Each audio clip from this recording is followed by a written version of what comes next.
Hello friends, good morning everybody. Dear students, हर competitive exam में current GK के कम से कम 5 से 7 क्वेश्चंस आते ही आते हैं। तो आज की हमारी जो क्लास है वो करंट जीके पर होगी और अभी हाल ही में हमारी 18वीं लोकसभा के लिए जो चुनाव हुए थे, कौन सी लोकसभा के लिए? 18वीं लोकसभा के लिए जो चुनाव हुए थे 7 चरणों में। कितने चरणों में हुए थे?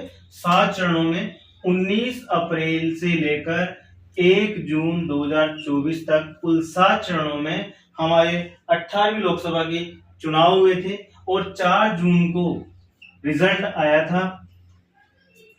उन परिणामों पर हम शॉर्ट में देखने की कोशिश करेंगे।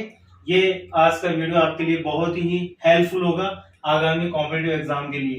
तो देखिए, 18वीं लोकसभा के जो 2024 के जो परिणाम थे उसमें 2 गठबंधन थे, एनडीए और इंडिया।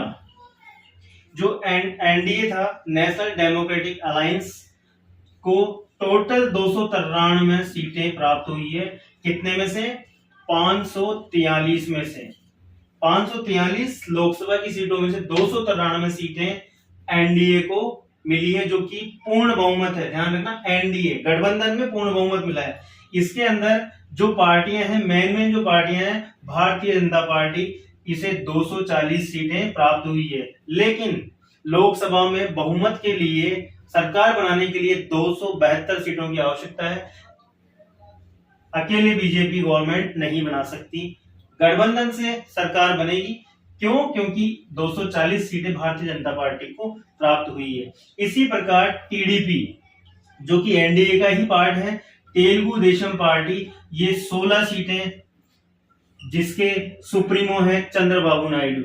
इसी प्रकार जेडीयू, इसको 12 सीटें प्राप्त हुई है। जनता दल यूनाइटेड, जो कि इसके प्रमुख है नीतीश कुमार, और शिवसेना एचएचएस, उसे 7 सीटें, और अन्य सारे बहुत सारे दल हैं जो कि एनडीए में हैं।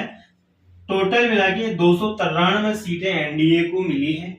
इसमें सरकार बनाने में ये जो 2 दल है, एक तो चंद्रबाबू नायडू की तेलुगु देशम पार्टी और नीतीश कुमार की जेडीयू, जनता दल यूनाइटेड, की महत्वपूर्ण भागीदारी होगी सरकार बनाने में। तो ये एनडीए को 293 सीटें। इसी प्रकार इंडिया गठबंधन को टोटल 234 सीटें प्राप्त हुई है। इस इंडिया गठबंधन में देखते हैं, कांग्रेस को 99 सीटें प्राप्त हुई है, समाजवादी पार्टी 37 सीटें, एआईटीसीसी, ऑल इंडिया तृणमूल कांग्रेस 29 सीटें प्राप्त हुई है, जिसकी सुप्रीमो है ममता बनर्जी। इसी प्रकार डीएमके 22 सीटें, द्रविड़ मुनेत्र कड़गम, ये कुछ महत्वपूर्ण दल हैं जो कि इंडिया के पार्ट हैं, गठबंधन के पार्ट हैं। Congress, Samajwadi party, all India Trinamool Congress और द्रविड़ मुनेत्र कड़गम। ये अब जो अन्य जो दल है उनको 16 सीटें प्राप्त हुई है। तो टोटल मिला के 543 सीटें लोकसभा में है। वर्तमान में इनके लिए निर्वाचन हुआ है 543 सीटों के लिए, और बहुमत के लिए आपको पता होना चाहिए 272 सीटें आवश्यक है सरकार बनाने के लिए। तो एनडीए के नेतृत्व में ही सरकार बनेगी। क्यों? क्योंकि 293 सीटें लेकर पूर्ण बहुमत के साथ जो गठबंधन आया है 18वीं लोकसभा में, इन्हीं की सरकार बनने जा रही है। तो आज का ये वीडियो हमारे लोकसभा चुनाव 2024 के परिणामों पर था। Thank you so much.